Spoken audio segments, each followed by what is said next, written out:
Okay, Derbyites, we are here to talk about the Emmy race for Best Comedy Actor, and the Emmys are only a week away, so this is almost like our final predictions slugfest. We might do a couple more, but I noticed someone is in Tom O'Neill's apartment.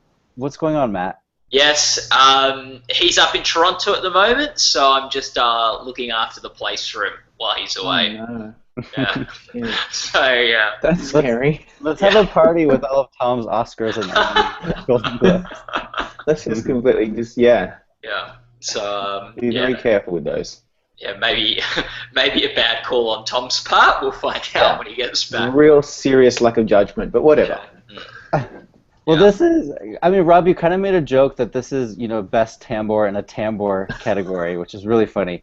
Can anyone take him down, like, seriously take down Jeffrey Tambor for Transparent? There's only one person. There's only one person that can do that, and that is your best buddy, Will Forte. I had him in #1 for a while, but I came to my senses. Yeah, like, look, if there wasn't a zeitgeist thing happening here with transgender issues, I think that's going to really help Jeffrey Tambor. Not only that, if he was playing a non-transgender and he was just playing another guy, I would still probably have him towards the front because he's so overdue for an Emmy. Given the popular vote this year, he has that in his favour. He's really, really good. Transparent killed it in the nominations. There's so many arguments for best tambour in a tambour that I can't imagine anything else happening. But Will Forte is so good in that show, and that show did very well as well. Like, really exceeded my expectations. So I think that there could certainly be a surprise on Emmy night. That's my view. I would say Anthony Anderson is actually the one to watch out for. I mean, if we were still on the old tape system, I thought that he'd be like an easy prediction, kind of like when John Cryer won. He has way more comedy in his episode than, or comedy in like the Emmy sense, where it's just him, falling over things, and kind of like John Cryer a few years ago. Forte is good. I love Last Man on Earth, but I think most of the time he's just kind of walking around and pushing cars into explosions. Maybe not so much of performance that people recognize for his acting. But Anthony Anderson, I think, is very loud and over the top. But he's a jerk in his tape. Like, Anderson? yeah, he's really unlikable. Like, Really? I just mean, like, in the old system, Jeffrey Tambor is not actually in a comedy, and that always hurt me. no, I see that point, but I think, like, a Jim Parsons was a very lovable, huggable character, as was even, like, John Cryer's sort of the underdog sort of guy. Like, in Anthony Anderson, we've got a tape where he's lied to his wife about having a vasectomy, and the whole, like, episode is sort of him trying to cover up his tracks, and, like, also, like, such a ludicrous sort of situation that, like, she's working with the person who's was meant to have performed the vasectomy. So, like, he just seems like a bad liar for most of the episode. I don't know, like, it's not really the huggable John Cryer, Melissa McCarthy, Jim Parsons performance that usually wins, even though it's a bit more, like, it's not like it's a crazily slapstick comedic performance either. It's just, like, the only multi-camera one in the race.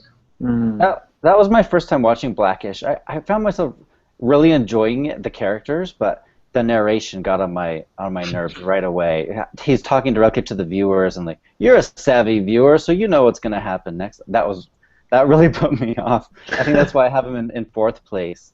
I actually have William H. Macy just above him in 3rd place. Yeah. Why? I don't know if it's because I'm such a Shameless fan or because he just won the SAG Award a few months ago. He's, we always talk about when movie stars come to TV. He's a movie star, maybe not like a Brad Pitt type, but he's, a really well-respected character actor who finally has this really meaty role. And he's in an hour-long show, and I'm looking down. He's the only one of these 7 that's in an hour-long show. So sometimes size matters, as Tom O'Neill always says. Are you, Marcus, did you mean you were a fan of the show Shameless? Or Yes. you were just a Shameless fan? Both. Yeah, you're definitely Both. both. Yeah, He's a okay. shameless fan of Last Man on Earth, Yeah, but he's a fan yes. of Shameless Yes. as well. Yeah. Yeah, Last Mm. Man was my favorite show of the year, comedy-wise. I'm so happy he got in. It got in for writing and directing. But if Will Forte were to win, he's probably going to win for writing and not for acting. Yeah. Probably for I the reasons wonder- Riley mentioned. It's kind of an amateurish show. It's kind of a cartoonish show, which is why I love it. It's Perfect. Yes. it's interesting. Will Forte is sort of the dark horse in all three categories he's nominated in. So, like, he's sort of the spoiler in all of them, in my opinion. Mhm. I'm not necessarily going on odds, but in my opinion, he's sort of in that second spot in everything, and it'll be interesting to see if he takes one out. I wonder Yeah. how many Emmys Last Man on Earth has been kind of screwed out of by the new system. Because I feel like under the old tape system, they've got this high concept pilot that I think really succeeds, which helped stuff like My Name is Earl win a bunch of Emmys. But I don't think that enough people watch the whole season for them to actually rank it first if they don't have to watch the episodes. I think it'll lose out to Transparent or Veep and That's writing right. and directing. Right. And that's the problem for it, because it doesn't have the Malcolm in the Middle, Bernie Mac, that kind of thing, where those shows did very well in writing and directing. So it's going to be a big mystery. That's why I think Jill Soloway from Transparent. I know we're kind of veering off the topic here. I think Jill Soloway is going to be a real problem for Last Man on Earth in those categories. But I know you mean, guys. Sorry, go speaking ahead. of ratings, we don't know how many people watch Transparent. It could just be us. It could just be Hollywood watching it and people In a that bubble, follow Hollywood. yeah. Well, Yeah. if it's just Hollywood watching it, that's going to help it at the Emmys. That's true. Yeah. Yeah. Like, I mean, that's they're the people But, who like, vote. there are 18,000 whatever members. Like, we don't know who's going to vote on these. Like, let's be honest. And it is a bit of an echo chamber. But look, I remember when we had these discussions prior to nominations, a lot of us were saying, Transparent, it's not really that big of a deal, and no one really cares about Transparent. And look how well it did. So we do have to keep that in mind. And honestly, watching that show, I was just so blown away by Jeffrey Tambor. He really is. He really is something special. And I think people are going to be throwing themselves to give him a trophy this year. He's never won for, like, what was, I can't even remember the name of the show now, and I love it so Larry much. Sanders? Yeah, Larry Sanders in Arrested Development, and finally he has a chance to finally take on some hardware. I can't imagine them not doing it. He's so huggable in this role, especially his episode. He's not in it a lot, which kind of surprised me, but he's in that first 5 minutes when he has that, the line of the series where he tells his daughter, I've been dressing up like a man my whole life. Yeah. Yeah, I really am of the belief in this category that Tamba is a very weak frontrunner. And by the way, for the purpose of this, when I say weak, I don't mean weak performance. I don't mean I don't like these performances. I mean weak in the terms of performances that usually win this category. And weak, he is a weak frontrunner. It's dramatic. It's not particularly impactful. There's no big screaming scenes or shouting scenes. I know he's got that good line, Marcus, but it's not a massive home run in terms of sort of the showy sort of performance. But so much, he's a weak frontrunner, but he's against a weak field. No one has an amazingly slapsticky, Jim Parsons-esque tape in the lineup. Anderson's in a multicam, Forte's in a bit of a funnier performance, but even his isn't like laugh out loud on the floor laughing. Like, even if you were to ask me what Forte's strengths in his tape is, it's the more emotional stuff.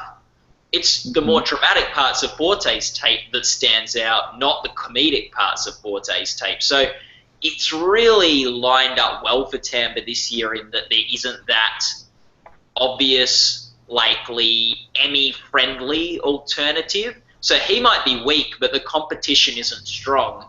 And on top of that, the transgender issues hit the zeitgeist. Transparent's done well with nominations, and he's overdue. Like, it just, to me, seems like it's lined up perfectly for him this year. Could he lose to Forte? Yes. There's support for Last Man on Earth. Forte's a likable guy. He's got a strong tape. If he wins, there'll have been a backlash to the sort of dramatic nature of Jeffrey Tambor's stuff. And it's the Emmys. Stuff like this happens. And even though we think tapes will count less this year, they're still all getting sent a link to the tapes. There's a chance voters are watching them. So I'm not saying Tambor's a lock, but I'm pretty comfortable predicting him. It seems like there's so many reasons in his favour that you'd be silly not to pick him, even if he doesn't end up winning. It's pretty fair. Yeah. And his show is nominated for Best Comedy. The only other guy of the 7 is Louis C.K. His show is nominated, but we all have him toward the bottom, is that right? I have him in 6th place. 5th, yeah. Yeah, me too. He's not renowned for his acting. He's really more renowned for his writing, directing, editing, craft services, and everything else that he does on that show. So, yeah, really, like, does anybody think that he has a chance? And especially based on that episode. And Louis is not as hot as it used to be. Is that a fair comment? Yeah. Yeah, he's good at his tape. He's not, like, it's not his best tape he's ever submitted. It's not the year when his shows had the most buzz. It would be a bit of a head scratcher if he won. If he did, I guess it's just sort of overdue factor for him. Like, he's sort of been there for the past 3-4 years, and this year they decided it's his turn. That's like, I was watching last year's Emmys last night. I don't know why. And when Louis C.K. won for writing, I think it was, the voiceover person said, this is his 30th nomination and 7th Emmy. I thought, wow, he has so many nominations and Emmys, but never for a performance in this series. So that is something. They do freaking love him.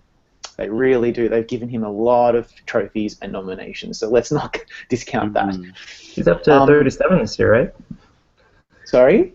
I think he's up to 37 nominations. Yeah, that's right. So, I mean, he just got another bucket load. You know, for some people, it's such a challenge to get one nomination they can hold on to for the rest of their careers, and he has 37. Like, really? It's crazy. Yeah. Tina Fey, I think, has 39. It's some of these are out of control, but it means that it's not just for acting; it's for writing, it's for producing. Because they're multi-hyphenates. Exactly. Yes, exactly. Can we please talk about now my favorite person in this category? And you're all going to throw shit at me, but I love Matt LeBlanc a lot, and I think he is awesome in episodes. It's my favorite comedy. It won my own personal awards that I've done this year. Really? And it did. Yeah, it won best comedy. You're the one. Yeah, I'm that one person that loves episodes. You know, he is nominated every year. It's always nominated in either writing, directing, or both. The Emmy voters are smart, and they love this show because it's so funny. It is such a funny show, but I get it. His episode wasn't his best one, even though Showtime thought he was. He should have picked episode 6. But, yeah, I love him, and I would love to see him win, but that ain't going to happen, is it? That was the episode where David Schwimmer came on at the end, right? Yeah. Okay. It's a pretty rough episode in general, I thought.